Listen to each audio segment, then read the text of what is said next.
Ένα ποτάμι που κυλάει, ποτάμι αιώνιο και λιωτό, είναι ο λαός σου που περνάει την έρημο. Κάθε στιγμή και κάθε ώρα, στρατιές, ιερές και μάρτυρες, κι όλα συμβόλωγαν τη χώρα της χάριτος.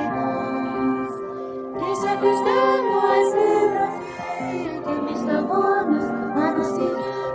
Πάνε τις στέλες, πάνε στη γη, κάτω ποτάμι μεγάλο βαθύ.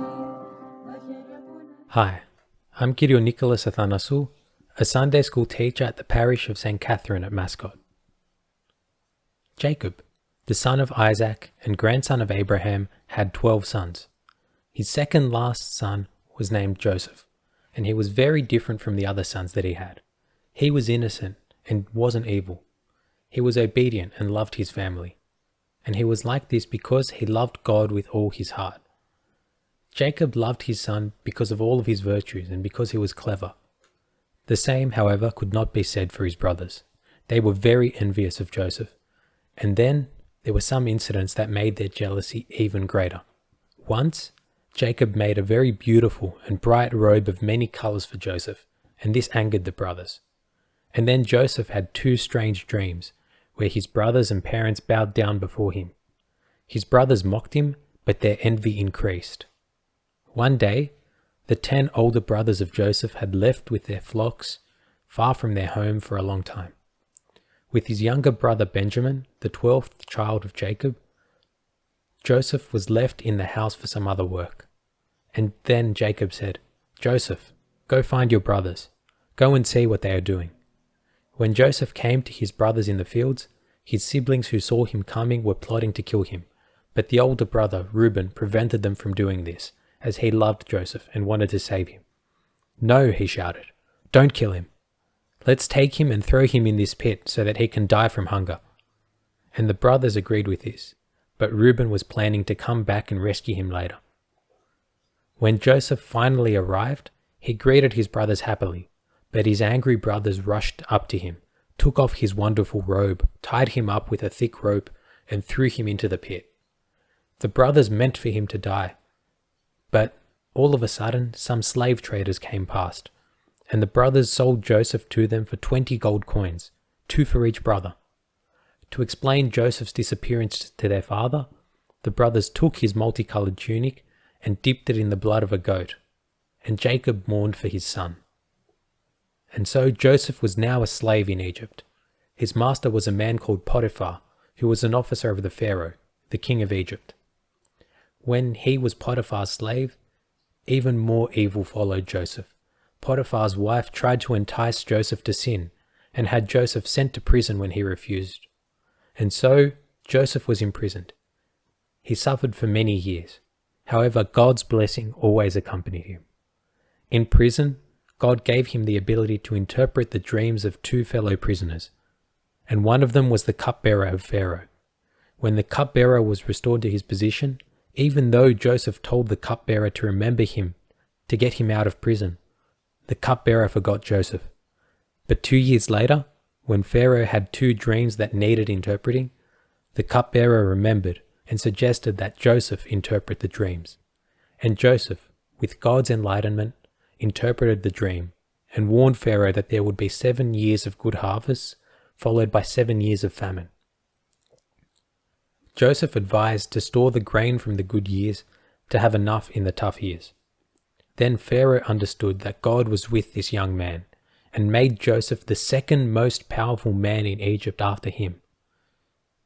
And everything was done as Joseph advised. There was even enough wheat to give to neighboring peoples as well. One day, in the tough years, the 10 brothers who sold Joseph into slavery arrived from Canaan to buy wheat. When they approached Joseph, they did not recognize him and bowed down before Joseph, seeking to buy food. But Joseph wanted to test his brothers. He accused them of being spies and threw them in prison. He wanted to see his younger brother Benjamin and told them to bring him, but to leave a hostage. The brothers finally realized what they had done. They said, "We deserve all of this. We did not listen to our brother who begged us with tears to leave him. We should not have sold him into slavery." Joseph heard these words and wept. And then the brothers returned to Canaan. Time passed, and their wheat was finished. So they returned to Egypt with Benjamin, the youngest brother. When Joseph saw Benjamin, he wept again out of joy and made a rich table for the brothers. He filled their wheat sacks, and they were happy as they began their journey home. But unbeknownst to them, Joseph put his silver cup in Benjamin's sack of grain. Once they had departed a little bit, he sent his steward to stop the brothers from leaving Egypt and brought them back to him. He threatened to kill Benjamin for stealing his silver cup. Desperately, the brothers all turned to Joseph and fell at his feet. "Feel sorry for us. Keep all of us as your slaves. Only set this child free.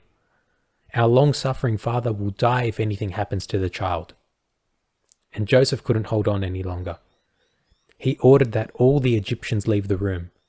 And with a trembling voice he said to his brothers, "Look at me. I am your brother Joseph, who you sold as a slave." They were shocked. They turned pale. They were trembling. They were in the hands of that person for whom they showed no mercy, no understanding. Now it was his turn to seek revenge. But Joseph controlled himself and spoke again. "Do not be afraid. Do not worry about what you did. It was all for the best. God brought things about in such a way that our home would continue to live. We will have another 5 years of cruel famine. So go to our father and let him know that his son, Joseph, is alive. And bring him back with you. Return with everyone. I will place you in a rich area so you can live. Do not be afraid." Immediately, he embraced Benjamin, his little brother. All of the brothers cried as they embraced each other, and the family was reunited. Joseph showed many great qualities that we continue to strive to emulate as Christians. But the one I want to briefly discuss now is forbearance. But what is forbearance, or anexikakia in the Greek? Let's look at this Greek word, which is an ancient Greek word. It comes from 2 words, anecho and kakia. Anecho means to fight back, to hold back, and kakia means evil. And so we see that it means to hold on, to resist evil in all of its forms. Can you think of some instances where Joseph had to do this in his life? He had to resist the evil of his brothers selling him into slavery. He had to fight to stay pure when Potiphar's wife tried to sin with him. He had to survive during his time in prison and had to survive the famine. However, these only scratch the surface of Joseph's fight. Imagine the thoughts and temptations that Joseph would have faced in these times, especially when his brothers came to him desperate for food and he had complete power over them. He resisted all thoughts of revenge, and that is why we call Joseph the All-Good, or Bangalos. And this forbearance wasn't something that happened just once for Joseph. It was ongoing, and it is the same for us. We need to continually resist anything negative that threatens to drag us away from God. But like Joseph, we can't lose hope. So how do we gain this forbearance? The answer lies in the Greek word, anexikakia. The first part of that word, anecho, was also used very frequently by the ancient Greeks when they spoke about lifting their hands up in prayer. So, we can see that the best way to resist evil when it arrives is to lift up our hands in prayer to God, to ask Him to help us with all of the difficulties that we are facing. This, combined with the practices of the Orthodox faith, such as fasting, attending church services, and partaking in the mysteries, is how we gain forbearance. As we come closer to God and love Him more, our desire to resist evil will be stronger. That is why Joseph, who loved God so deeply, was able to resist all of the evil in his life. May we too be like Joseph and show forbearance at all times.